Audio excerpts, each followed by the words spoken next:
Olá, pessoal! Sejam bem-vindos ao segundo episódio do Adri Podcast. E olha só a nossa convidada aqui, Renata Batista. Muito obrigada por estar aqui. É um prazer imenso ter você. Você faz parte de uma longa trajetória do Adri Podcast. Não poderia ser outra pessoa para poder falar sobre educação, minha gente. Ela vai falar sobre esse tema tão polêmico que envolve crianças, adolescentes, alunos autistas. Mas eu quero fazer uma breve apresentação aqui da Renata, que a produção elaborou com tanto carinho. Ela é quem? Ela é a mãe do Felipe, ela é palestrante, ela é especialista em psicopedagogia e psicomotricidade, atendeu mais de 500 crianças, gente. Uma baita experiência que a Renata possui, hein, Rê? Sim. Só que ela também é supervisora de profissionais que querem atender e ajuda, né, em algumas demandas que ele tem específica, buscando assim a sua expertise. Então, ela auxilia profissionais também. Olha que maravilha, minha gente. Ela vai para Juazeiro da Bahia em maio de 2023 em um congresso sobre intervenção precoce no autismo. Agora vem a pergunta, será que ela volta para o Rio de Janeiro? Eu volto. Eu amo o Rio, né? Vamos estar aqui. Renatinha, é com você, meu bem. Fale um pouquinho mais sobre você. Confirma tudo que eu falei aqui? Confirma. Eu acho que, assim, independente da nossa formação, nada disso, né? Você ser formada em DIR Floortime, você ter formação em Denver, né, ISDM Denver, ABA, qualquer modelo de trabalho não faz sentido se na prática, né, de verdade, a gente não ajudar pessoas. Então, fiquei feliz pela apresentação. Obrigada, estou muito feliz de estar aqui, Dri. Ah, que bom. E olha só, a gente tem muita coisa para conversar aqui hoje. E a produção preparou vários questionamentos polêmicos. Quando a gente fala de educação para alunos autistas, tem várias questões para serem abordadas. E não poderia ser outra pessoa senão você para falar sobre isso. E eu quero saber, Renata, de você, como a família pode identificar que o seu filho autista ele está, sim, recebendo as adaptações corretas e necessárias em sala de aula. Vamos supor, a gente tem um aluno autista que está em sala de aula, a família fez a matrícula dele corretamente, só que ela está nesse meio há pouco tempo. Ela recebeu o diagnóstico tem pouco período, ou até está em investigação e no período escolar ainda. Como é que ela pode identificar de fato que tudo que está sendo feito pela instituição de ensino é o correto para esse aluno? É o que deve ser feito? Já começa com uma pergunta que gera aí várias questões. E traz outras questões, né? Outros alinhamentos, né? Então, assim, quando a família matricula a criança na escola, é importante entender qual o nível de suporte que vai oferecer para essa criança. Então, nem toda criança autista precisa de todos os suportes iguais, porque essa, Adri, é uma dificuldade das escolas compreenderem a individualidade. Então, cada caso será pensado individualmente. Sabe-se que, na maioria dos casos, precisará de uma mediadora, né? Essa mediadora vai ser necessária, né, para nesse processo da criança, o processo sensorial, o processo de aprendizagem, tá mediando a relação dessa criança na escola, mas todo caso é avaliado individualmente. E, em geral, essa avaliação, isso tudo é elaborado e pensado através do PEI, o Plano de Ensino Individualizado. É nele que vai dizer, porque, olha, a gente pode ter o João que tem necessidade de passear no pátio. Então, o João, ele só precisa, vez ou outra, a cada uma horinha, dar uma voltinha no pátio para poder regular. A gente chama de regulação, né? Então, essa criança vai se regular. Então, a mediadora vai ali prestar esse auxílio para essa criança passear no pátio. E pode ser que tenha o Pedrinho, que precisa de maior suporte, que precisa de material adaptado, de uma alfabetização adaptada. Então, não há como dizer exatamente. Agora, como a família pode saber conversando com a escola. A relação família e escola, ela precisa ser de parceria mesmo. A mãe apresenta esse filho e mostra como ela pode, né, o que ela vê, o que esse filho precisa, e a escola se abre para a forma como ela pode fazer. Eu sempre falo, Renata, que existe um triângulo que não pode ser quebrado. E o triângulo é justamente isso que você falou. É a comunicação entre a família, escola e terapeutas. Isso não pode deixar de existir. Esse triângulo, ele é crucial para o desenvolvimento de um aluno autista. E quando você fala de plano de ensino individualizado, faz parte de um dos questionamentos aqui, e eu já quero que você fale um pouco mais sobre o PEI, porque se para ter uma adaptação correta e necessária, o aluno precisa de um plano de ensino direcionado para a sua necessidade, então naquele dito dossiê que terão as informações, como você bem pontuou aí, a necessidade de uma regulação específica. E aí, cada pessoa autista vai ter um suporte necessário específico, vai ter uma necessidade diferente do outro. E muitas famílias confundem, porque a comparação, ela cai em erro quando chega nesse ponto de você comparar um aluno de um suporte específico com outro, e, na verdade, a necessidade de ambos são diferentes. Então, quando a gente fala de regulação também, Rê, antes de você falar sobre a definição do PEI, a gente tem que tomar cuidado para que essa regulação não se torne... O ato de ir no pátio para se regular também não se torne um hábito constante de fuga... De fugir, da né? escola, da sua obrigação. Fala um pouquinho mais sobre isso, depois já engata no PEI para a família também entender. Porque a família fala assim, não, a escola tá levando ele ali dentro, no pátio porque ele precisa, então a escola tá correta em deixar ele constantemente lá. E o aprendizado desse aluno fica onde? Isso é um erro comum mesmo. O pátio é uma das questões da inclusão, né? A gente sabe que a criança pode precisar ir ao pátio, dar uma volta para se regular. Todos nós temos um tipo... Então, vamos só entender o que é regulação, né? Todos nós temos individualmente uma necessidade de regulação. Pode ser que eu faça assim, dê nó no cabelo, né? Fique enrolando o cabelo. E pode ser que uma pessoa dê pulinhos. Na criança com autismo não é diferente. Ela vai precisar fazer regulações. Para se regular, algumas precisam dar uma volta no pátio, dar pulinhos. Então, é necessário que alguém só acompanhe essa criança. Mas existem casos, tá, Adri, que eles conseguem, como a escola tem uma estrutura maior e tem profissionais, que nem precisa que alguém vá junto. Tudo vai ser muito individual e pensado no nível de suporte. Quando a gente fala em nível de suporte, eu acho que hoje, pensar na individualidade é o passo-chave para a gente pensar na inclusão do autismo. Sabe por quê? Quando se fala em autismo, a escola já fala assim, não, eu não tenho mais vaga, ou então, eu já tenho um X autista, só que está falando de uma coisa genérica e não está falando da pessoa. Então, quando a gente entende a pessoa, a gente entende dentro da escola, através do plano de ensino individualizado, que é o documento que vai mapear, vai colocar ali todas as estratégias. Eu costumo dizer que é um mapa mesmo. Você tem um rio para navegar. Você até sabe o percurso desse rio, mas imprevistos podem acontecer, você pode ter que mudar a rota em algum momento. O PEI, ele é como essa rota, né? Esse mapa que vai ajudar a percorrer o ano escolar dessa criança. Renata, eu nunca tinha pensado em uma definição de PEI como essa. Gente, foi perfeita essa definição da Renata. Amei. E olha só, quando você fala sobre esse rio que está percorrendo, existem várias fases dele que são diferentes, né? E aí vem o ano, vem a necessidade do aluno. E quando você fala do susto que a família tem quando não recebe a adaptação correta e necessária perante a instituição de ensino, quando ela se opõe em elaborar um documento como esse, ou acredita que elabora, mas não elabora da forma correta, pelo que você mostrou no documento muito individualizado, o próprio nome já fala sobre isso, e aí a escola causa essa recusa na matrícula do aluno pelo entendimento que ela acredita que vai existir de trabalho em cima disso. Então, a instituição de ensino muitas vezes não quer ter esse trabalho e aí prefere negar a matrícula. Só que aí a gente tem um problema com isso. Um ponto que você precisa saber. Negar matrícula é crime. A Lei Brasileira de Inclusão, Renata, e aqui a advogada não pode ficar sem falar de lei, né? Não tem como falar de educação sem falar de lei. A Lei Brasileira de Inclusão, ou então o Estatuto da Pessoa com Deficiência, no artigo 28, deixa claro que não pode negar matrícula.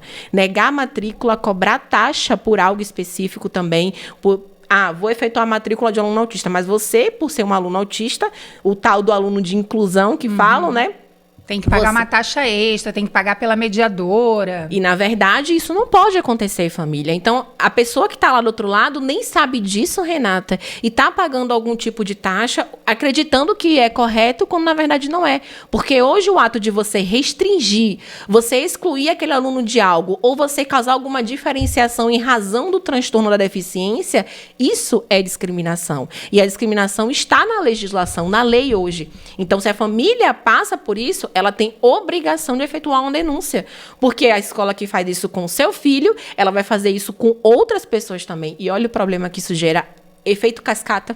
Consegue perceber isso? Eu consigo perceber e eu vejo que hoje muita gente se opõe a fazer denúncias acreditando que eu não vou denunciar porque eu não vou querer que meu filho esteja matriculado nessa escola. Eu entendo, a um ponto. Se essa escola negou o suporte, se essa escola negou a matrícula, você não vai ter seu filho matriculado ali, mas você pode fazer algo para que isso não continue acontecendo, né? E a sociedade que a gente quer depende da mudança que a gente proporciona. Então, se a gente também denuncia, eu acho que até para a própria escola pensar e repensar a sua forma, porque a escola só é escola porque tem aluno. E ela deve ser escola para todos os alunos, ela não deve ser escola para alunos específicos. Então, acho que o papel de denunciar é isso, para mostrar para a própria escola também o quanto ela precisa se modificar e se atualizar, né? Sabe o que acontece, Renata? Essa questão da dificuldade no recebimento do aluno também.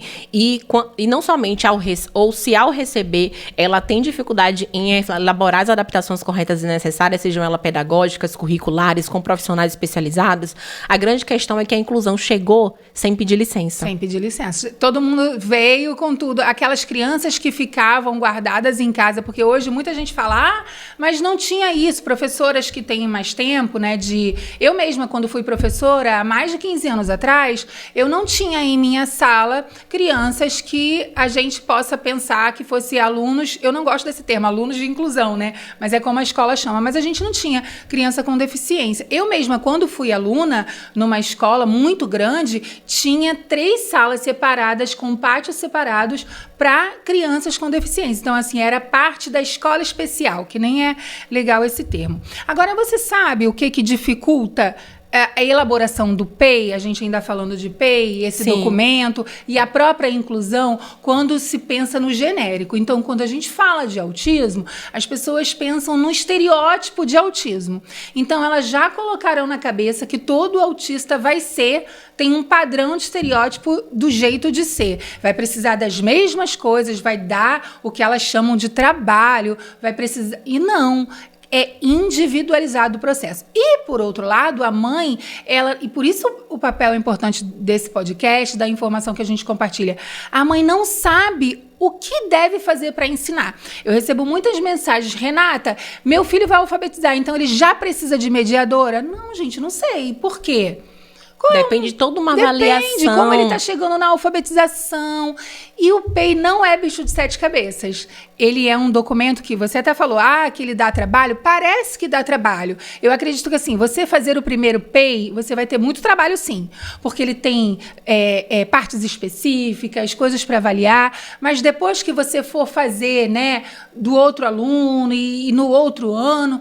você já vai estar como um plano de aula, porque ele é como um plano de aula, porém, ele tem as especificidades que vão responder o tipo de adaptação que o aluno precisa. Então, em quanto tempo, Renata, você acreditaria que a gente deveria ter essa elaboração do PEI? Uhum. Então, seria, por exemplo, a cada semestre...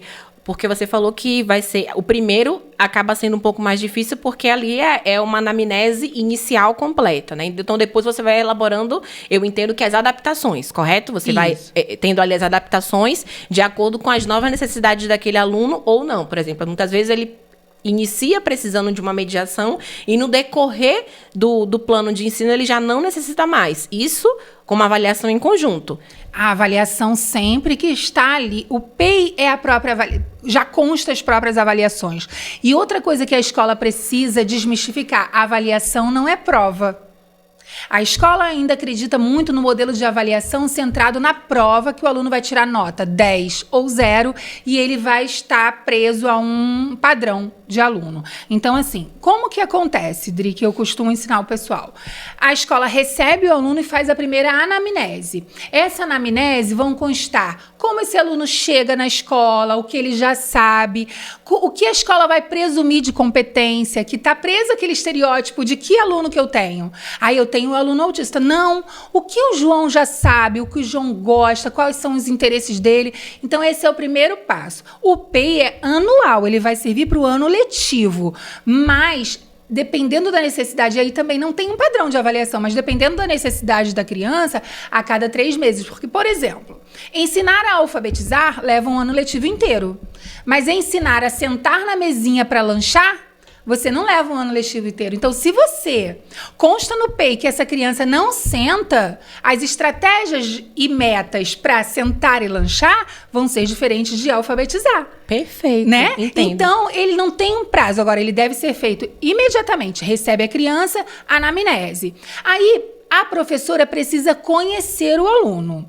Então, para ela conhecer o aluno, se a aula começa em fevereiro, em março ela já sabe como é que ele é. Se ele é mais espoletinha, se ele, né, gosta de ficar sentado, gosta de ficar em pé, se ele sente quando você fala alguma coisa, né? É mais dependendo da forma como você fala, enfim, você em março já consegue. Então você já teve um mês de aula com essa criança. As terapeutas, como você falou dessa tríade, é fundamental. O terapeuta tem que fazer parte. Eu não concebo a ideia de um terapeuta que não pense em inclusão, não pense em participar do processo, porque a criança não é só aquela que vem no consultório. Então, ela já vai recebendo essas informações e vai alimentando.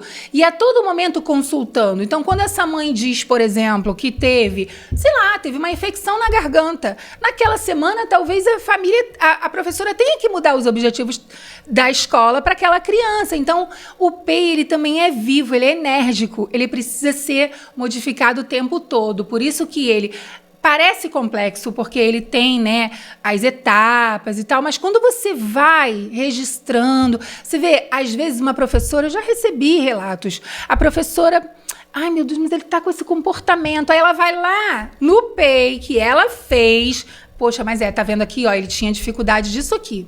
Isso aqui me diz que a resposta para esse comportamento é isso aqui que está descrito aqui. É por conta da dificuldade que ele apresenta. Isso aí, que já estava escrito para ela. Então, assim, o PEI te permite enxergar, te permite saber. É como se fosse ampliar a visão, não é, Isso Renata? aí. Ela está ampliando a visão. E quando você fala da tríade, do triângulo, né? E para você que está em casa talvez não saiba, esse triângulo, ele é importante porque se você é pai ou mãe, você precisa cobrar da escola. E, por consequência, solicitar que os terapeutas participem disso também. Porque tem muitos terapeutas que são impedidos de acessar a escola porque a escola não quer ter nenhum tipo de contato. Mas também o outro lado tem instituições de ensino, que você saiba disso, que tem essa comunicação completa. E quando a gente fala dessa tríade, Renata, as pessoas têm dificuldade de entender que isso é obrigação da sociedade. O ECA, que estuda a criança e adolescente, caso as pessoas não saibam, olha outra lei aqui, a pessoa falando de lei, gente, lei, a advogada fala de lei. Porque tudo que está na lei, a gente precisa atrelar a vida real. Então, quando você vai para o ECA, que é esse estatuto que defende a criança e adolescente, ele vai direcionar lá que a sociedade, que a família tem obrigação de zelar pela proteção daquele adolescente ou daquela criança. E, por consequência, o aluno. E aí, quando a gente fala de inclusão, a lei vai remeter à inclusão, porque você trabalhar nessa tríade é você falar de inclusão, é você possibilitar os meios. Eu vou falar aqui, Renata, rapidinho, dá licença, gente, para falar de um conceito que vai remeter a tudo isso que você falou aqui agora. Chama equidade. Já ouviu falar de equidade? Sim, equidade. Você conhece a equidade? Para você que está aí do outro lado, que não sabe o que é equidade, vamos supor o exemplo que você deu aqui. O Pedro e o João. O João, ele é autista e o Pedro não é. Vamos supor que o João, ele precisa de um degrau para poder chegar a algum ponto específico. Que o Pedro, que não é autista, já está lá. Então, esse degrau é o que vai fazer ele alcançar. Talvez o plano de ensino individualizado, adaptado. Talvez um mediador em sala de aula. Eu não sei o que ele vai precisar. Mas esse degrau precisa ser possibilitado. E quando o degrau é dado, ele consegue atingir os meios e as possibilidades, alcançar níveis de desenvolvimento educacional que um aluno com deficiência tenha dificuldade. Então, isso é equidade. É você proporcionar esse meio, esse degrau que ele precisa para poder alcançar algo. E quando a gente fala de inclusão, a lei, ela direciona o quê? A pessoa fala assim, o que é inclusão, Adriele? É justamente isso, é você possibilitar ele estar no ambiente. Porque não é o aluno com deficiência, não é meu irmão, Matheus, que tem que se adaptar ao meio. Pelo contrário, é o meio que tem que se adaptar a ele. E aí, quando a gente remete esse conceito de equidade, Renata, a lei que fala de inclusão, ela deixa claro que hoje a preferência é a rede regular de ensino. Por isso que eu digo que ela entrou sem pedir licença. Porque a lei chegou e falou, olha só, hoje a preferência vai ser a rede regular. Adriele, a escola especializada... Chega a ser estranho quando fala Adriele, né? Pesado, né? Quando fala Adriele. Adri, né? Como o pessoal chama de Adri. Adri.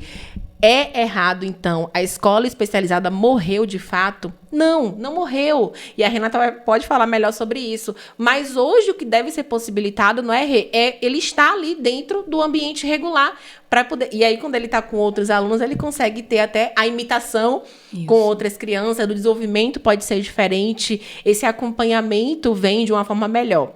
Mas aí, engatando, eu já vou jogar uma nova pergunta para você, que é um questionamento muito polêmico também. Outra polêmica para a Renata. E aí, esse aluno que é jogado na rede regular de ensino, jogado que eu digo no sentido de ele estar no ambiente, tá? Não jogado de qualquer forma, mas ele está inserido na rede regular de ensino. Muitas vezes, a idade dele, a cronológica não acompanha a biológica. E a gente sabe que existe hoje a educação continuada.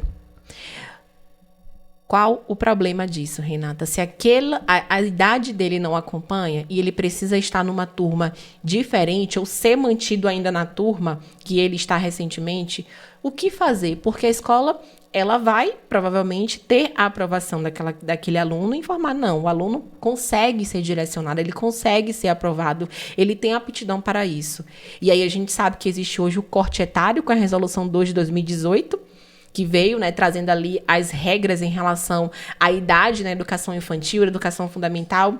E como é que fica o posicionamento daquele aluno em sala de aula? O que você tem a dizer sobre isso? Eu lembro que uma vez no Instagram eu joguei essa polêmica lá, de um caso que a gente estava lidando no escritório, e você teve um posicionamento muito pertinente no direct comigo, né? A gente debateu bastante, bem saudável a nossa discussão sobre isso. E hoje aqui no Adri Podcast, o que é que você tem a falar para a família que talvez esteja passando por uma dificuldade como essa? Olha, meu filho não tem condições, talvez, né, a pessoa pode pensar assim, de alcançar, de aumentar o nível, de passar de ano, Adriele. Hoje ele precisa ser mantido para que ele tenha algum suporte melhor nesse momento. Então, o que é que a gente fala para essa família que está do outro lado, Renata? Então, a inclusão, ele não é exatamente manter a criança. Então, assim, tem 2 pontos importantes. Preciso falar. A lei não é a de inclusão, não. Os parâmetros nacionais curriculares, né? Eles preveem o princípio de temporalidade. No princípio de temporalidade, essa criança ela pode ser aprovada, porque imagina você também, Dri, ter uma criança de 13 anos numa turma de 6. Isso não vai ser legal para ele, porque nós aprendemos pelo modelo. Então, ele vai modelar crianças de 6, sendo que ele já tem 13 anos, já está maior. Meninos vão estar começando com barba, meninas, né, muda o corpo. Então, não é legal. Então, para a própria criança, ela não deve ficar na turma inferior à idade, tá? E o princípio de temporalidade, ele prevê que você aprove essa criança, aí vem a inclusão, com o currículo adaptado que ela precisa. Então, por que eu falei que tem 2 coisas importantes? Porque hoje, qual é a prática? Você aprova e passa, aí você tem adolescentes no ensino médio que não sabem ler. Por quê? Teve aprovação automática, porque alguns estados estão usando a aprovação automática, principalmente depois da pandemia, para qualquer aluno, tá? E aí estão usando a aprovação automática e esse aluno vai sendo aprovado sem que ele tenha condições. Só que essa aprovação, ela só acontece para que ele esteja entre pares, então, adolescentes com adolescentes, crianças com crianças, porém, ele deve ter o currículo adaptado, ou seja, é uma criança de 13 anos, é um pré-adolescente de 13 anos. Eu falo assim porque meu filho tem 13, eu ainda não sei se ele está na adolescência ou na infância, ECA, né? Segundo o ECA, 12 anos já é adolescente. Mas eu sou mãe, né? Mas, enfim, quando ele está nessa idade, prejudica também que ele esteja numa turma menor. Então, a escola deve se mobilizar. E também tem outras práticas. Por a gente não ter ainda uma qualidade de inclusão que a gente deseja, algumas escolas não aprovam as crianças para o Fundamental 2, porque eles perdem direitos, por exemplo. Não deveria perder, mas quando vai para o Fundamental 2, algumas escolas deixam de oferecer o contraturno, deixam de oferecer o AEE. Só que a própria família não percebe o quanto isso é prejudicial para esse aluno, porque ele permanece no Fundamental 1 com um outro núcleo de crianças, de brincadeiras, de atividades, que também não vai ser bom para ele. Então, por isso o PEI, a gente sempre vai voltar no PEI, porque... Olha só, justamente porque eu falei de alfabetização, é preciso pensar naqueles que a condição de alfabetização não vão acontecer em um ano só, em 2 anos. Até além do autismo, né, outras síndromes de desenvolvimento que atrasam esse processo. Você vai deixar uma pessoa sempre em turmas com 6 anos? Não. Você vai fazer porque a gente desenvolve para a vida, não só para nota, né? Então, o princípio de temporalidade, o BNCC prevê isso, que a gente faça a aprovação adaptando o currículo para que ele se beneficie, né, dessa aprendizagem. E outra coisa, antes da gente entrar em outro tema...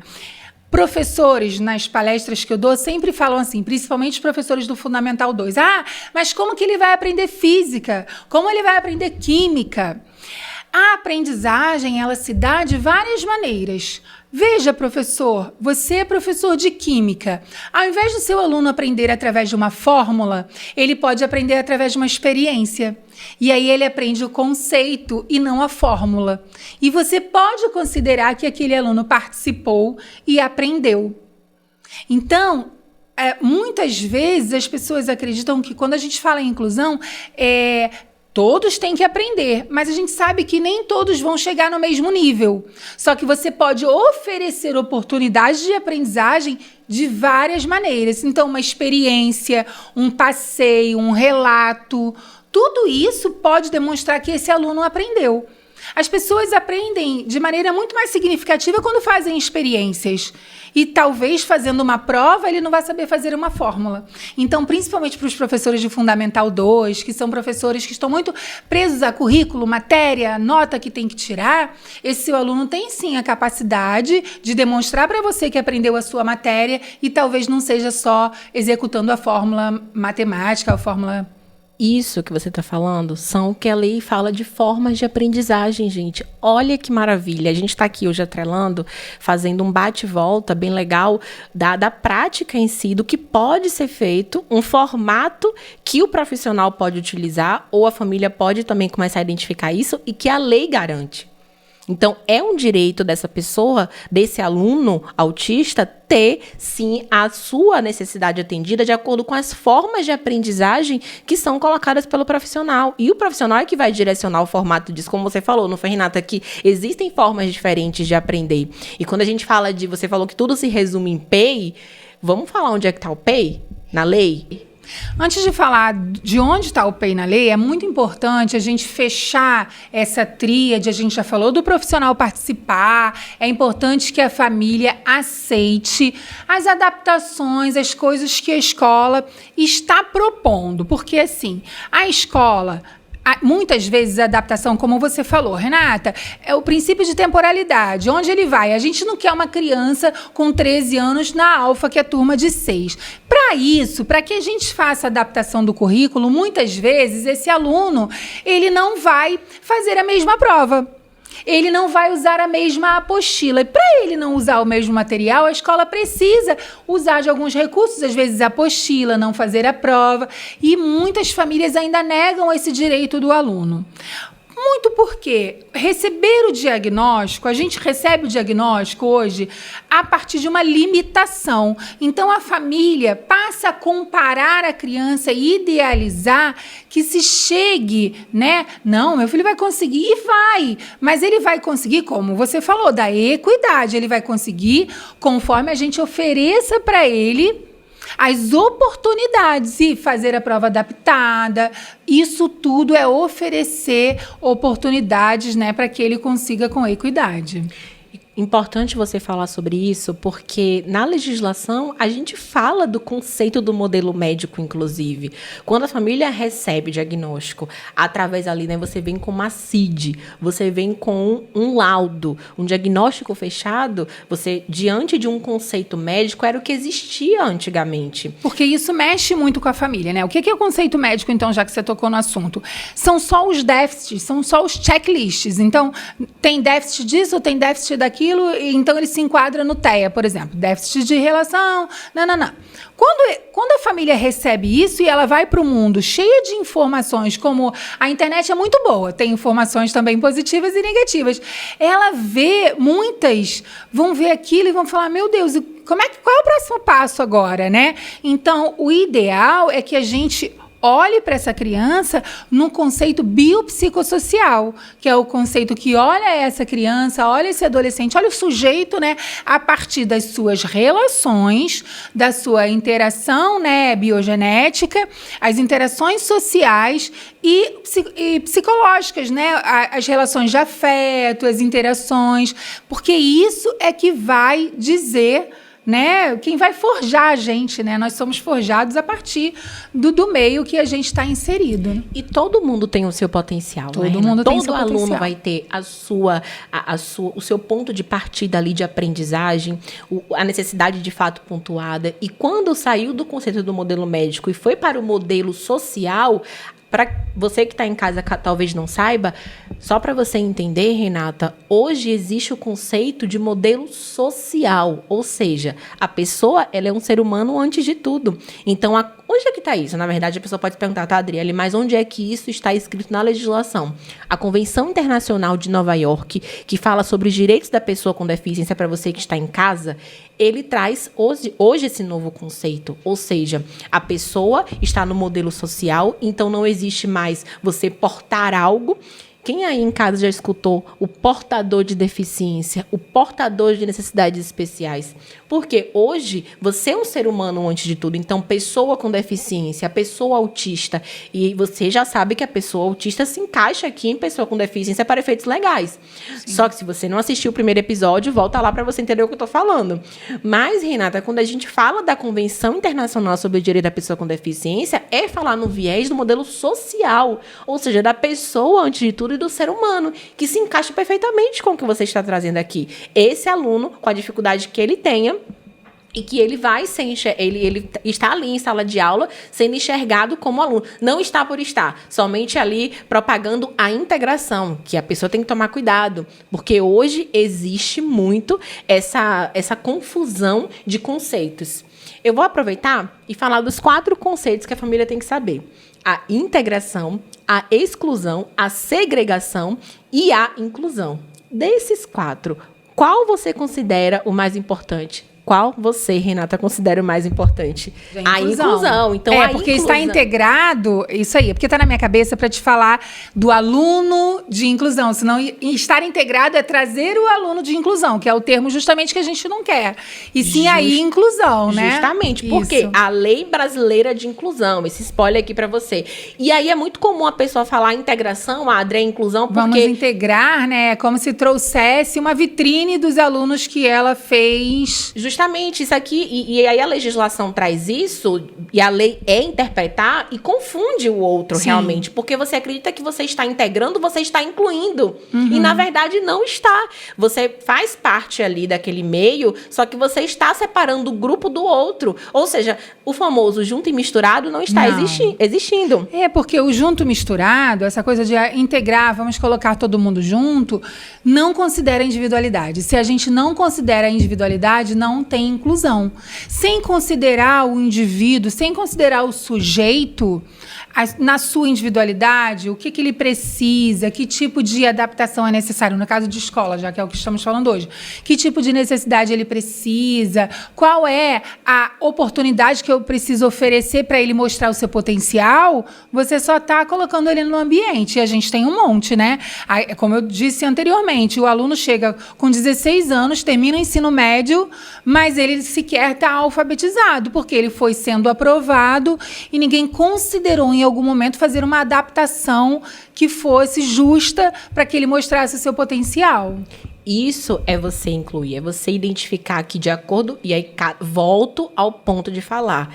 Cada aluno, ele vai ter a sua necessidade diferente do outro. Isso é importante a gente ficar batendo o tempo inteiro aqui na mesa, nessa tecla, para que a família entenda isso e reconheça a necessidade que o filho dela, o familiar dela tenha, né, Renata? E buscar...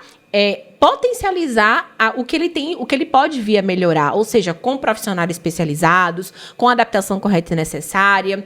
E aí, falando em profissional especializado, eu já quero falar aqui sobre o direito a um acompanhamento especializado que o aluno autista tem. Muita gente não sabe sobre isso, que a pessoa autista, a partir da comprovada necessidade, grave bem isso, ela tem direito ao acompanhamento especializado em sala de aula. E a família muitas vezes não sabe disso. Adri, de quem é esse custo desse profissional? É da instituição de ensino. E se a escola cobrar de você esse profissional, qualquer tipo de taxa, por exemplo, a escola está errada. Por quê, Renata?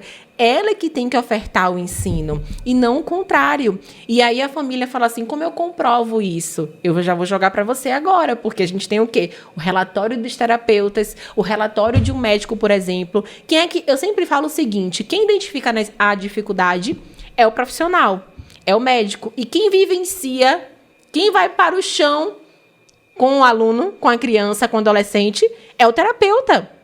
Então, o médico identifica e o terapeuta vivencia isso.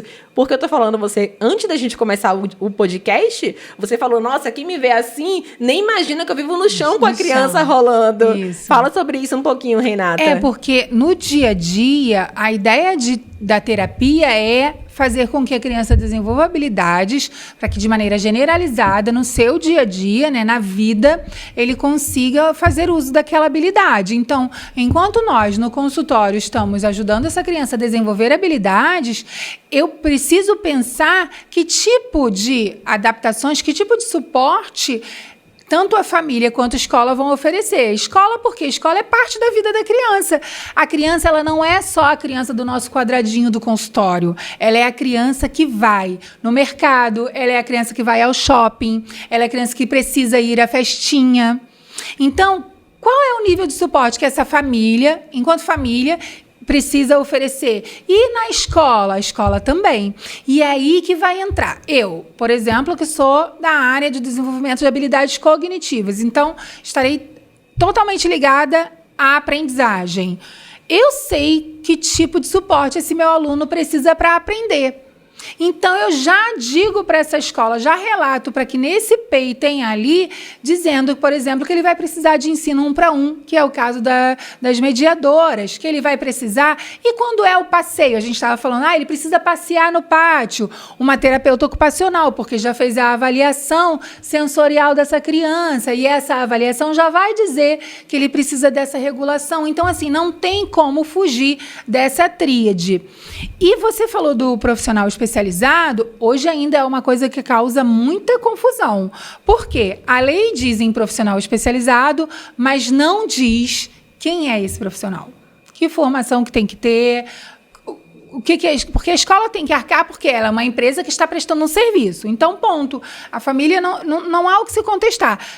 Quando a família contrata a escola, ela contrata uma empresa que está prestando serviço, tem que prestar o serviço completo. Porém, até mesmo algumas escolas, elas não sabem qual é a formação que esse profissional tem que ter. Porque também tem... Nós temos, assim, vários nomes. Nós temos o acompanhante terapêutico, que gera muita confusão. Nós temos o mediador, professor de apoio, que é equivalente a mediador, né? Então, é preciso pensar na formação, porque não é só colocar por colocar alguém do lado da criança. É preciso que coloque alguém que tenha, pelo menos, conhecimento básico dos cuidados que precisa ter para aquela criança. Então, se é um autista de nível 3 de suporte, que ele precisa de maior suporte, você não pode colocar alguém que não tenha conhecimento sobre autismo. Perfeito. Né? Vou aproveitar essa sua fala rapidinho para a gente explicar a diferença entre acompanhante terapêutico e acompanhante especializado. Talvez quem está em casa não saiba essa diferença, que é quando você tem um acompanhante terapêutico, você está ali tendo um profissional que vai aplicar provavelmente um modelo de terapia, de tratamento, e do outro, e que ele vai estar no ambiente daquela pessoa autista, seja em casa, seja na escola. Então ele vai estar ali acompanhando ela no ambiente dela, aplicando o modelo de tratamento. Já o acompanhante especializado, o mediador pedagógico... ou professor de apoio, ou cuidador, tem vários nomes várias no Brasil. nomenclaturas, mas o objetivo é um só, é você estar ali fazendo a ponte. Eu sempre digo isso, Rê, a ponte entre o professor regente, a turma, o aluno, auxiliando nas suas dificuldades. Não somente na parte pedagógica, mas no âmbito educacional em si, que vai envolver o âmbito social, a ida no pátio, a ida numa pesquisa de campo fora, uma atividade externa da escola, ou seja, em todo o ambiente educacional. E esse acompanhante especializado é obrigação da instituição de ensino, como você muito bem colocou. Porque ela presta um serviço. Então, ela presta um serviço, ela está diante dos regramentos do Código de Defesa do Consumidor. Olha aqui, outra lei advogada falando. Então, a família precisa saber sobre isso, que ela tem a obrigação de ofertar e que deve ser nesse âmbito completo. Mas eu quero falar da polêmica do profissional, da especialização. Porque o acompanhante... É isso que você vai falar do acompanhante terapêutico ainda? Porque o acompanhante terapêutico ele está submetido a um terapeuta, né? Perfeito. Então, eu, como terapeuta, eu tenho um plano para o meu paciente e eu, além do meu tempo de atendimento, eu preciso que alguém esteja aplicando o currículo terapêutico, né? Eu nem gosto de botar esse nome, porque senão aí confunde mesmo com escola, mas o meu plano terapêutico. E aí esse profissional vai estar na casa, na escola também, mas está submetido ao terapeuta, enquanto o mediador, o acompanhante especializado vai estar submetido a professor regente, porque o professor regente também é importante dizer, Adri, sabe por quê? Quando tem um mediador, o que acontece na maioria das vezes? E não é culpa do professor isso, tá? Sim. Mas é acreditar que, então, ele não precisa mais dar conta desse aluno. Dar conta nesse... Não ficou legal esse termo, mas tipo assim, não é ele que planeja, não é ele que faz as atividades, não é ele... E não, o professor regente é o profissional responsável pelo aluno na sala de aula. O mediador, ele apenas está sendo um meio de apoio para que esse aluno consiga, né, aplicar e acompanhar os outros alunos. Não pode tirar a responsabilidade. E aí gera muita confusão, porque a família, ela tem acesso tanto ao professor regente quanto ao mediador também, porque às vezes a instituição de ensino, gente, entenda que a gente não está aqui generalizando, não são todas que fazem isso, mas algumas, não é, Renata? Acabam impedindo o contato da família com a mediação ou com o professor regente responsável. E cada um tem o seu posicionamento, cada um tem a sua obrigação, e a gente tem a obrigação, a escola, em proporcionar essa comunicação. Olha aqui, mais uma vez, o diálogo sendo importante. O diálogo é muito importante o tempo todo e quando se fala em escola, não faz sentido não ter acesso. Até porque o plano de ensino individualizado, o PEI, tá vendo como a gente sempre volta no PEI? Ele é um documento aberto. Muitas pessoas perguntam assim, quem é que vai ter acesso ao PEI? Qualquer pessoa que pedir para ter acesso ao PEI, porque ele não é um documento que deva ser restrito somente, por exemplo, o plano de ensino da professora, que ela vai dar durante o ano, isso de repente é só dela, não precisa ter acesso. Mas o plano de ensino individualizado, aquele que vai ser aplicado para o aluno, esse, o terapeuta, a mãe, né, a família, pode ter acesso sim. E acabou que eu não falei onde é que está o PEI na lei. Onde está o PEI? A gente não falou, porque a gente foi... emendando outros assuntos. Pois é tanta coisa para falar quando fala de educação, né, Adri, Renata? onde está o PEI na lei? Eu que vou te fazer essa pergunta agora. Então agora, Adri Podcast é isso aí. O que acontece? O artigo 28 da Lei Brasileira de Inclusão, ou então Estatuto da Pessoa com Deficiência, ele consta lá, tem vários incisos, e consta lá em um deles o plano de ensino individualizado como direito da pessoa com deficiência, do aluno com deficiência. Engraçado, Renata, que quando esse artigo começa, ele diz que incumbe ao poder público. E aí você fala assim, Adri, então não cabe aqui a escola particular? Não, existe a obrigação de ambas as instituições, seja ela pública ou particular. Então, hoje, a instituição de ensino, independentemente pública ou particular, tem obrigação de ofertar o plano de ensino individualizado. Tanto que a lei traz isso, Renata, para que não fique nenhum tipo de dúvida ou brecha da escola se ela tem a obrigação ou não de ofertar o PEI. Então, porque tudo é como você falou, volta no PEI. Então, é preciso que esse plano esteja tipificado, esteja em lei de fato, para que a gente possa estar exigindo da instituição de ensino que realmente seja ofertado. Porque se não tiver na lei, provavelmente alguma instituição pode ser que negue esse documento, que negue esse planejamento de um aluno com deficiência que tem esse direito. Entende, Rê? Então, por isso que a lei traz não somente o PEI, várias outras obrigações da escola.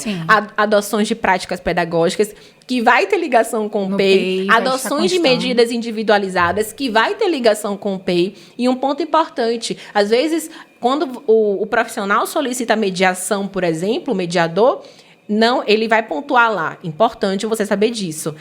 Indicar a necessidade que aquele aluno precisa de uma mediação individualizada, porque é o profissional que está avaliando ele, é o profissional que está identificando isso. Então, se você tem essa dificuldade, se você tem essa situação, você precisa entender de que... Não, eu falando aqui sempre com a caneta na mão, né? Então, se você está diante dessa situação, você precisa entender que o profissional que avalia, e aí você como uma profissional que vai avaliar um aluno, você vai dizer, olha, ele precisa de um profissional 1 para 1. Ele precisa de um profissional junto com ele. Mas, Adri, a lei não fala especificamente de acompanhante especializado individualizado. A Lei Berenice Pena não fala essa palavra individual. A Lei Berenice Pena não fala essa palavra individual. Mas a Lei Brasileira de Inclusão fala em adoções de medidas individualizadas. Então, a adoção de medida individualizada, o que é, Renata? Não é um mediador? Isso aí. Então, ele vai se encaixar. Olhe como a lei aqui é interpretação. E você falou dessa coisa das medidas individualizadas, o próprio PEI, por que muitos professores contestam assim? Mas é um planejamento, eu já faço o meu plano de aula. Por que ele não é a mesma coisa que um plano de aula, mas ele também não tem relação com a terapia, né? Porque escola não é ambiente terapêutico, tá? Escola é ambiente de aprendizagem. Ela está ali para que ele socialize, para que ele aprenda.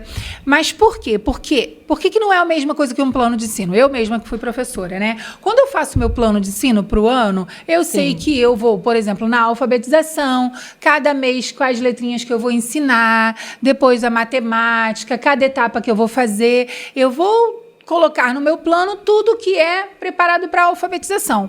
No plano de ensino individualizado, que vai estar atrelado ao plano daquele currículo daquele ano escolar, vai dizer: esse mês nós temos que fazer isso aqui. E vai ter um passeio, por exemplo, quando as crianças estiverem aprendendo sobre planetas. Eles vão no planetário. Mas eles vão no planetário, qual é a condição que eu preciso oferecer para que meu aluno vá e participe dessa atividade extracurricular no planetário? Então, não é só planejar o que vai fazer no ano. A festa junina. Muitas crianças ficam de fora das festas. As festas em família, a festa da família, a festa junina. Por quê? Porque não considera a individualidade dessa criança, por exemplo, com o som. Então, quando você faz o seu plano de ensino, que você sabe o que vai ter naquele ano, e vai para o plano individualizado, então João, se nesse mês aqui a gente vai ter essas atividades, com que condições o João chega para saber e aprender essa atividade? Por isso que o PEI é o navegador desse rio da gente, desse rio da inclusão, né? Você falou em questão de escuta, por exemplo. Meu irmão, ele usa um abafador quando necessário, para que seja proporcionado ele estar em um ambiente que talvez esteja com um barulho um pouco mais excessivo, um som, porque ele tem uma parte sensorial realmente muito sensível, então ele vai utilizar esse abafador para também estar no ambiente. Eu lembro como se fosse hoje, a gente foi dançar um forró, você falou em festa junina, a gente como boa nordestina tem que falar do forró, um forrozinho. Então e minha mãe falou, seu irmão não vai, filha, porque no sentido da proteção de ser mãe, muito comum isso, e não da privação. Eu falei, mãe, vamos ver como é que ele pode estar lá. E ele foi com um abafador. Gente, foi a coisa mais linda. Isso foi em 2018. Eu peguei ele para dançar forró. Falei, filho, olha, filho. Já é jeito de falar, né? Filho, irmão, vem cá. Então a gente tava ali e você viu o semblante no sorriso dele de estou nesse lugar. Eu pertenço a esse lugar. O sentimento de pertencimento, Renata, da gente proporcionar isso para os nossos familiares. Nada vai poder substituir esse sentimento. Então, quando a gente fala em proporcionar os meios e as possibilidades, aí volto para a equidade, é justamente você verificar o que é que ele precisa para estar naquele local. Isso foi perfeito que você falou. E quando você fala de pertencimento, a aprendizagem também é pertencimento, né? Aí quando eu dei o exemplo do professor que, ao invés de querer que o aluno faça a fórmula de química, e aí ele adapta e faz uma experiência e viu que esse aluno participou e aprendeu alguns conceitos, isso também é dizer, eu valido o que você sabe. Se você sabe até aqui, isso também é importante. Porque quando a gente compara que todos tenham que ser, por exemplo, nota 10, a gente exclui um monte de pessoas. Eu mesma não sou nota 10 em matemática, por exemplo. Então, quando você oferece essas oportunidades, você oferece pertencimento, e essa palavra é muito importante. Uma festa da família, essa mãe, né, participar de uma festa do Dia das Mães e também receber, né, a lembrancinha que seu filho também fez e participou. E às vezes essas acomodações, a gente chama de acomodações sensoriais. O abafador é uma acomodação sensorial, mas depende de muito pouco. Certa vez eu sugeri uma escola que não fizesse a festa de final de ano na escola de samba. Era uma escola que, por ser muito grande, queria contratar o espaço da escola de samba para fazer a festa. Só que quem não é do Rio de Janeiro, imagina, o espaço de uma escola de samba é como um galpão, né? É muito grande, mas é como um galpão. Ou seja, o eco ia gerar muito desconforto desse aluno. E a escola se atentou, né? Mexeu daqui, mexeu dali, fez em outro espaço. E esse aluno participou, e esse aluno se formou, e esse aluno leu um pedacinho do livro igual a toda criança. Então, assim, olha quanto de pertencimento tem do aluno participar, né? Então, a gente oferece, o plano de ensino é isso. Eu saber que se eu vou no zoológico, eu tenho que oferecer. Se eu vou no planetário, o que meu aluno precisa. Eu não posso mandar bilhetinho para a família dizendo, hoje ele não vai porque não tem quem leve. E às vezes, esse aluno não tinha mediador, mas vai precisar de um cuidador para estar no planetário. Será que eu não posso treinar alguém da escola? Vou te contar, Adri, rapidinho, mas todo mundo vai entender como. O PEI também, ele não é só da sala de aula. Me lembrei que a gente falando de passeio. Certa vez, um paciente meu, ele chegou um pouquinho mais cedo na escola. E as crianças, nessa escola, tinham horários para cada criança. Tipo, 10 minutos. Só que ele chegou um pouquinho mais cedo. E as crianças estavam todas subindo com a sua mochila de carrinho. E enquanto as crianças subiam, ele viu o que ele quis? Subir com sua mochila de carrinho, porque ele também tinha mochila de carrinho. E o tio da recepção falou que não podia. Claro, era uma regra. Essa criança desregulou, danou a chorar, porque na cabeça dele ele não compreendia. É claro que a gente está falando de criança que precisa de uma pista visual maior para compreensão, previsibilidade, né? Ela não entendia por que as outras crianças poderiam subir com a mochila de carrinho e ela não podia. Naquele dia ele chorou, ele nem participou da aula. Ora, se esse tio da recepção compreende que esse aluno precisa de maior previsibilidade, precisa de um jeito diferente para ser explicado as regras, talvez até naquele dia, né, subisse junto. A gente tem que pensar soluções que todos têm que fazer parte. Então, esse aluno não teria perdido um dia da aula. talvez ele tivesse subido e tivesse se sentido pertencente, porque ele viu as outras crianças subirem. Não é quebrar regras, mas é mostrar as regras. É adaptar, não é, É Renata? adaptar. Então, são detalhes. Eu já tive criança que puxava o cabelo das outras. Chegava a hora do recreio, puxava. O que acontecia? Essa criança, ela não conseguia participar do recreio no pátio, porque o pátio era uma coisa muito aberta, era uma escola pública muito aberta. Então, a criança descia o corredor e aí ela já descia agitada, puxando o cabelo, empurrando. Quando a gente foi entender esse ambiente, o que a professora precisou fazer? Mapear esse ambiente, porque esse aluno, ele estava só querendo comunicar que ele queria participar também da hora do recreio. Depois que foi mapeado esse pátio grandão, né, as etapas do que ia acontecer, do que podia ter, esse aluno passou a participar melhor. E eu tenho fotos, porque eu acompanho as meninas que eu dou supervisão, né? Isso foi até um caso da supervisão. Essa criança depois brincando com as outras.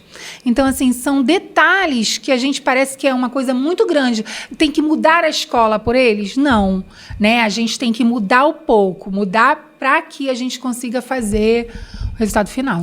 Renata, tô impactada aqui. Gente, assim, aqui no Adri Podcast são histórias reais de profissionais como a Renata que buscam, pelo menos, fazer a sua parte, proporcionar um ambiente melhor. E quando você falou de pertencimento, de acomodação sensorial, aprendi isso aqui agora, porque a pessoa não tinha, né? Não sabia esse termo tão técnico assim.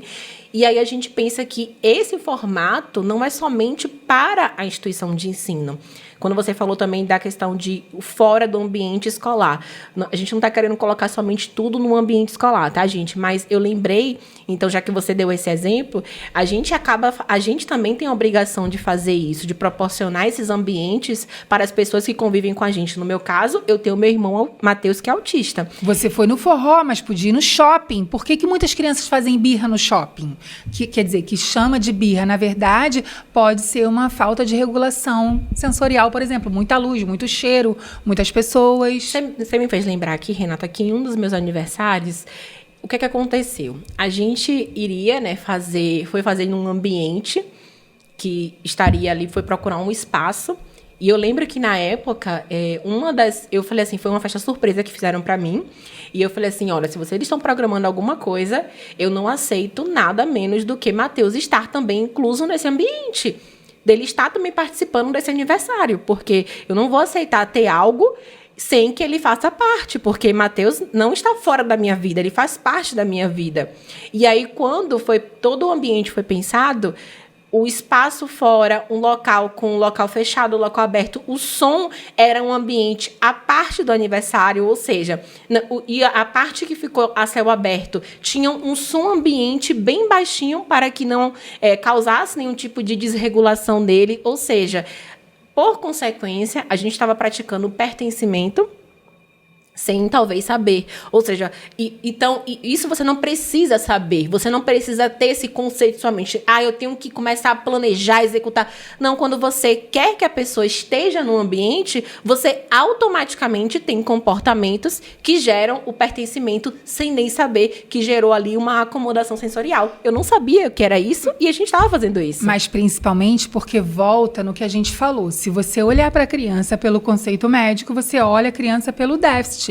Eu tô falando conceito médico porque é um termo, tá, gente? Porque não é que os médicos olhem assim, tá? É apenas o termo do conceito. Então, o conceito. Se a gente olha para a criança pelo diagnóstico, você vai olhar déficits mesmo. Mas quando você olha para o sujeito, você observa a criança, você tem o seu olhar do que você pode fazer, fica mais fácil, né? Você pensar o que fazer. Por isso que a gente não olha para o autismo e olha para a criança.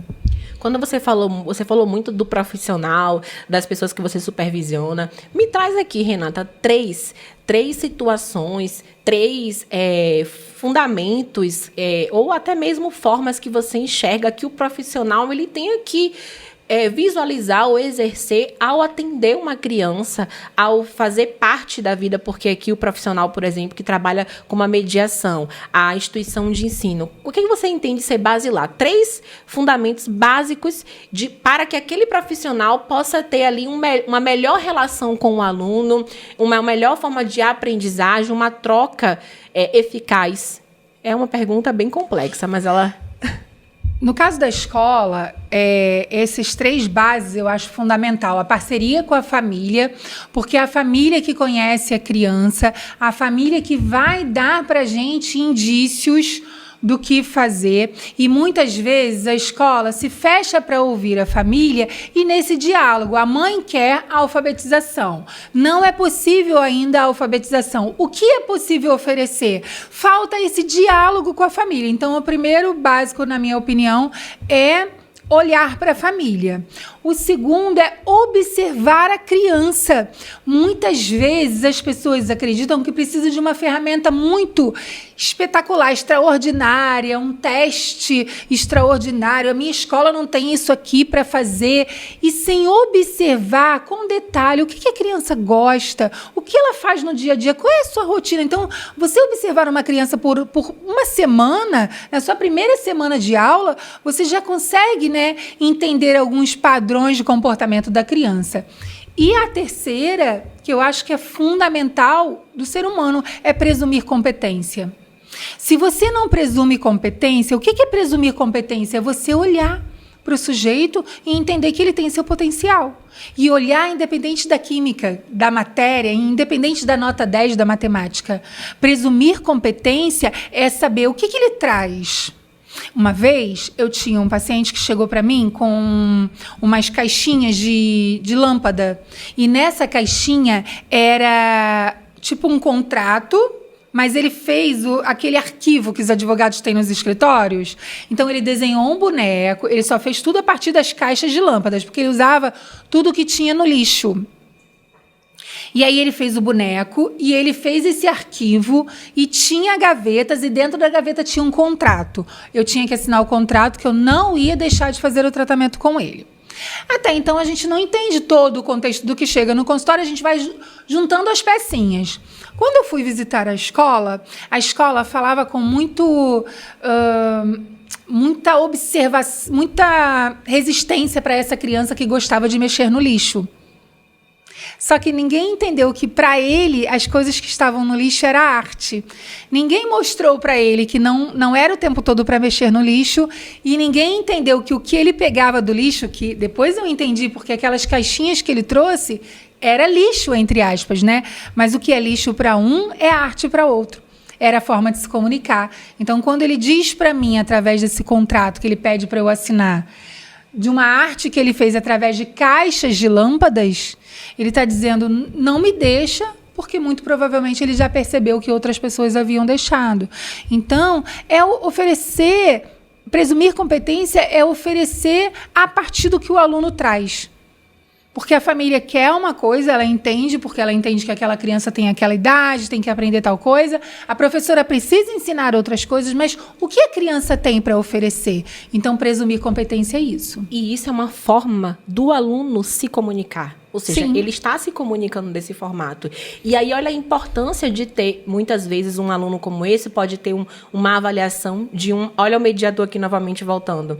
Um profissional para estar ali no 1 para 1, ou seja, identificando, auxiliando, ajudando, não fazendo por ele, mas dando o suporte necessário. E até para poder falar, aproveitando que a gente voltou na fala do mediador, quando você falou da especialidade, Renata, que a lei ela ainda não deixa claro isso, ela não chega e fala qual é a formação desse profissional, mas ela deixa uma brecha para a gente. Na Lei Brasileira de Inclusão, lá no artigo 3º, inciso 13, quando fala do profissional de apoio escolar, ela fala, é um profissional que atua em todos os níveis e modalidades de ensino, Renata. Se esse profissional atua, olha só, em todos os níveis e modalidades de ensino nas quais se fizer necessária, Renata, ou seja, no mínimo, ele tem que ter uma formação que dê um direcionamento para a educação inclusiva, para que atenda à necessidade daquele aluno com deficiência. Então, você me permite falar um pouquinho do papel do mediador? Claro. Não sei se era essa a sua Aqui pergunta. no Adri Podcast você tem direito de tudo, meu bem. Porque fica assim, o mediador tem que ter formação disso, formação daquilo. O papel do mediador também é individualizado, então não dá para padronizar. Mas quando a gente fala assim, ele precisa ter a formação básica, por quê, gente? O professor regente, ele tem o currículo que ele precisa aplicar no ano para a turma. Então, o professor do segundo ano, o professor do terceiro ano precisa explicar multiplicação, né, do terceiro ano. Está ensinando multiplicação e tudo mais. O profissional mediador, alinhado com o professor regente, vai saber que naquela semana o que está programado para o aluno é multiplicação. E aí ele já compreende o aluno, porque ele está 1 para 1 com esse aluno. Então, como ele precisa ter? Ele tem algum conhecimento básico de didática, ele vai adaptar, vai ajudar a adaptar, porque quem adapta é o professor regente, mas ele pode criar ferramentas para quê? Quando o professor estiver ensinando multiplicação, o aluno também esteja aprendendo multiplicação na sua forma de aprender. Não na folha. Não, então, enquanto os outros alunos estão aprendendo no quadro, né? Como geralmente as escolas ensinam, até poderiam melhorar essa maneira de ensinar, né? Mas como geralmente faz, o professor mediador já alinhou com o professor e viu o que pode ser feito. Então, quando a gente fala desse papel do mediador, é porque o próprio nome, ele vai mediar, ele vai ver o que toda turma, porque é individualidade com heterogeneidade. Essa palavra sempre me embola, né? Mas por quê? Eu preciso ver o indivíduo, mas no todo que ele está participando. Então, essa individualidade é o que ele precisa para aprender. Ele precisa para aprender o quê? A matemática, o que toda turma está aprendendo de matemática. Então, o mediador, ele vai junto com o professor regente o tempo todo. Então, ele precisa conhecer o mínimo de didática, o básico da didática, porque ele sabe como é feita uma adaptação, ele sabe como é que a gente ensina uma pessoa, né? Então, como é feito o ensino? O ensino não é mostrar como faz, né? Muitas pessoas acham que é fácil ensinar, não é? Então, o mediador, ele precisa... A função dele na escola é essa. Às vezes, olhou para esse pátio, viu... Não, ele não tem condições desse recreio ser junto com todas as crianças. Viu como é que ele tem... O comportamento dele altera? Isso foi o mediador que observou e conversou. Olha, a gente precisa fazer isso aqui. Ou então, por que ele está pulando o tempo todo? Está pulando? Olha só, professora, toda vez que você faz isso, então o mediador já vai criar uma pista visual de previsibilidade. O mediador está sempre à frente do que o aluno vai precisar e de olho, assim, em contato o tempo todo com o professor. Não pode ter essa briga que, infelizmente, existe, tá? A realidade da sala de aula, do chão da sala de aula é mediador tomando para si, esse aluno é meu, professor esquece que tem aquele aluno e não dá, gente, porque a escola não... O resultado da escola, de qualquer aluno, é família, família, sociedade, né? Todo mundo precisa trabalhar junto. É o trabalho, eu ia falar isso agora, nossa, tirou a palavra da minha boca. É o trabalho em conjunto. Isso. Quando eu lembrei agora de um caso que a gente teve no escritório de que teve uma dificuldade de adaptação em uma certa matéria que era matemática para um aluno de uma instituição de ensino, e a adaptação teria a numeração, 5 mais 3, vamos supor aqui, e aí, advogado não é bom de conta, né, gente? Então, 5 mais 3, 8, e aí a gente... Só que não dava para colocar o número ali. Não podia colocar...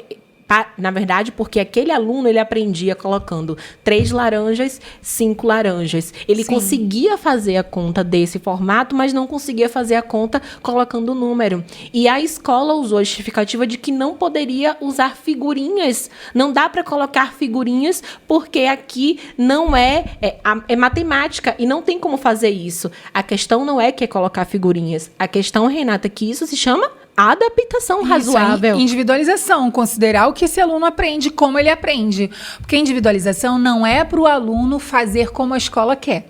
A individualização é como esse aluno pode mostrar o que a escola precisa que ele mostre que ele sabe fazer. Então, outra coisa que você puxou disso aí é interessante. Prova.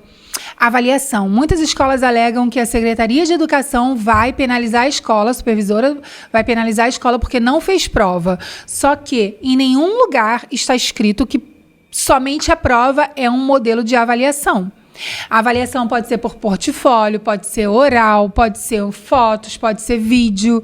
Então, existem 1001 maneiras que a gente pode mostrar que aquele aluno aprendeu o conceito e que ele pode ou não ser aprovado. E aí remete à questão das atividades que são passadas em vários tipos de formato, de acordo com a aprendizagem daquele Sim. aluno.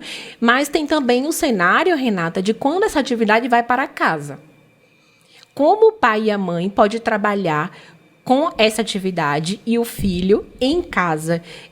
Você teria algum tipo de suporte, de dica, de ajuda para a família que talvez ele esteja passando por essa dificuldade? Como eu vou trabalhar com a atividade que é passada para o meu filho? Eu tenho que sempre ter o contato com a profissional, com o professor regente, com a mediação? Como é que funcionaria isso? Eu sei que pode ser uma pergunta um pouco abrangente, porque cada aluno vai ter a sua necessidade específica, mas acredito que você teria algum ponto geral para as famílias. Gente, ela não sabia de nenhuma pergunta do Adri Podcast. Tô só jogando para ela aqui. Não, e você sabe que isso é muito pertinente, porque a gente tem, de novo, duas situações.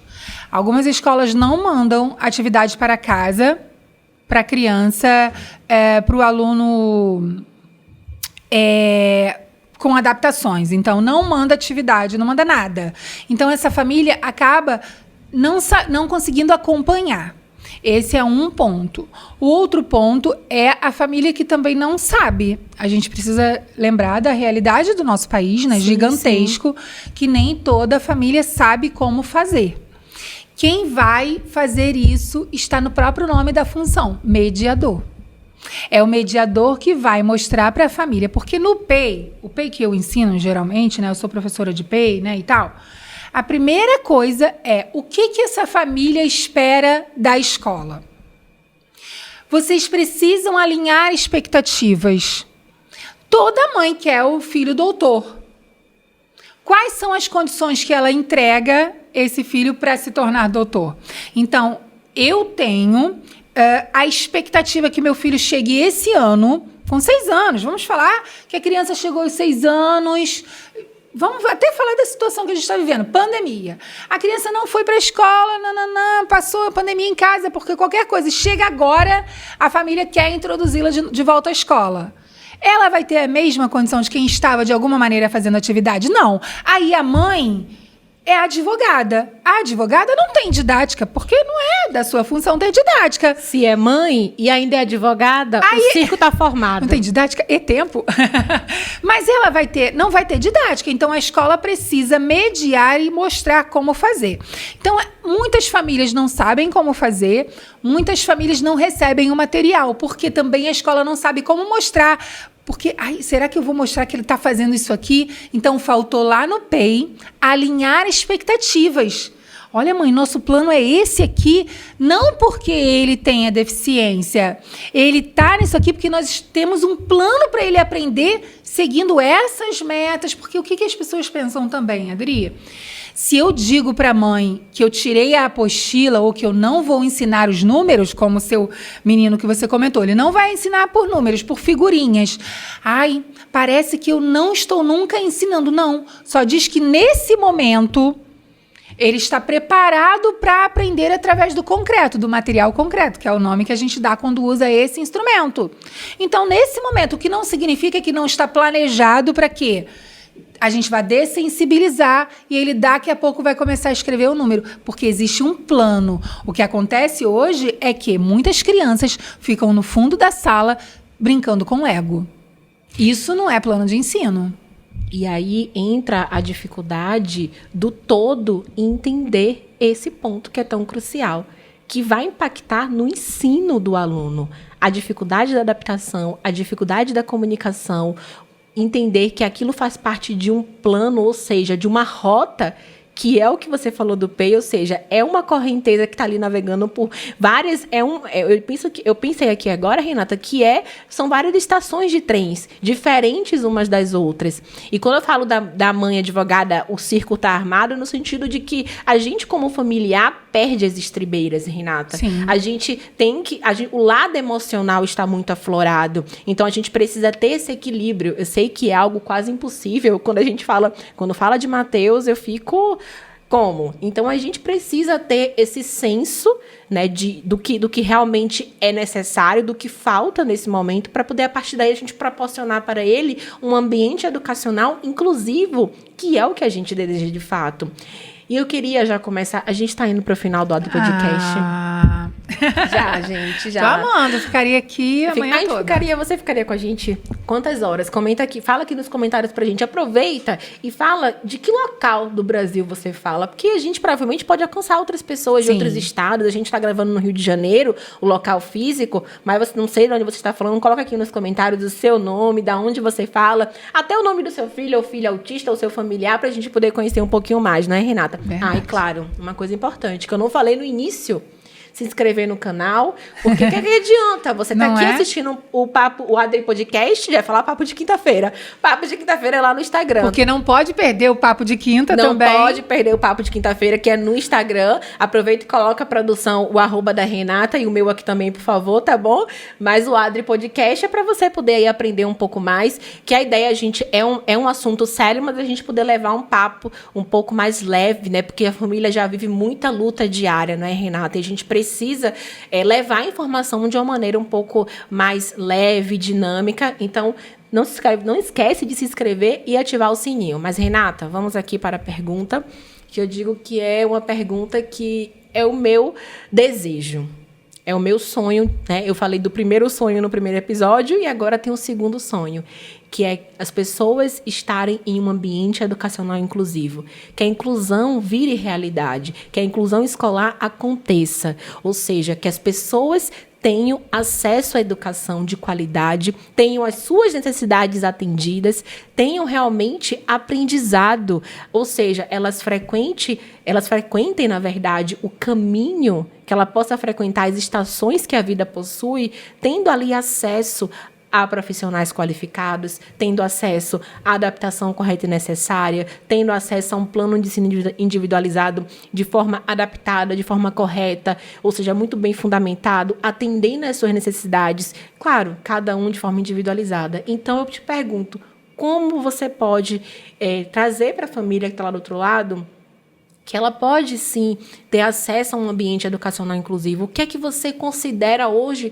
fator crucial para que isso se torne realidade? Claro que são vários pontinhos que a gente tem. Essa pergunta traz aqui vários pontos. Mas o que você considera crucial para que a inclusão vire realidade de fato? Porque isso não pode ficar só na utopia. É verdade. Hoje eu considero que para que a inclusão aconteça de verdade, é que a escola perceba que já é hora de refazer o seu papel. A escola, ela já não pode ser mais a escola do tempo da minha avó, né? Não pode ser a mesma escola que me alfabetizou. Eu tenho 43, então não pode ser a mesma escola. As crianças mudaram, o perfil de aluno mudou. Essa semana eu escrevi sobre isso, né? E eu escrevi o seguinte: a escola sem alunos e professores, ela é só um quadrado. Professores sem alunos, ele não é professor, porque ele não vai ter ninguém para fazer o processo de ensinagem, né? Então, o aluno que chega hoje à escola, ele é um aluno diferente, é um aluno conectado, é um aluno da era da informação. Então, não dá mais para a gente acreditar que existe um modelo, né, que a gente até chama tradicional, mas é um modelo que a gente precisa romper de ensinar, da forma de ensinar. Então, o processo de individualização é o processo que vai considerar melhor esse aluno para a inclusão. Então, individualização é o processo para a gente incluir de verdade, né? É a chave. É a chave. Individualização é a chave. Renata, muito obrigada pela sua participação, querida. Assim, a gente está muito feliz de te receber. A casa é sua. Sempre que necessário, volte. Na verdade, será necessário, que terão outros temas. Mas eu queria que você deixasse uma mensagem final para a família que está do outro lado, que talvez esteja passando pelo processo de desenvolvimento do seu filho. E o que é que você diria para essa família? Então, acho que a gente tem que, quanto à família, tentar participar o máximo possível do processo de educação na escola, né? E dessensibilizar, né? Como essa escola pode receber o seu filho, mostrar como a escola pode receber o filho, mostrar a sua criança, né? O que a sua criança chega, como ela vai chegar nessa escola, porque hoje a mãe que busca a matrícula é uma mãe que sofre muitas negativas, né? Então, quando ela consegue algo, ela acaba aceitando. Então, aos poucos, através da sua participação, você vai fazendo essa escola, né, funcionar como a gente precisa. Não vamos ter uma mudança sem luta. A gente precisa lutar. E a mãe de autista sabe que ela luta o tempo todo, né? Então, por isso que é importante, quando necessário, denunciar, falar, mostrar onde está errado. A sua participação vai ser importante para a mudança da escola que a gente quer.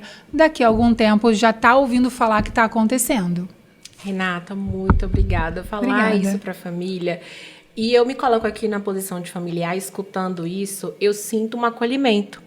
Porque quando as coisas apertam, a gente não consegue enxergar o óbvio, a gente tem que recorrer a pessoas para poder auxiliar. Então, você que está em casa, que está com dificuldade, que está talvez cego, então busque pessoas, busque informações, porque a internet está cheia de informação. E eu digo que você não pode gerar uma obesidade de informações a ponto de te parar. Você precisa ter informações estratégicas, informações que te auxiliem e que te dêem uma rota. Então, te agradeço por ter participado do 2º episódio do Adri Podcast. Em breve teremos mais. Até já, pessoal. Tchau, tchau. Obrigada, Renatinha. Obrigada. Tchau, pessoal.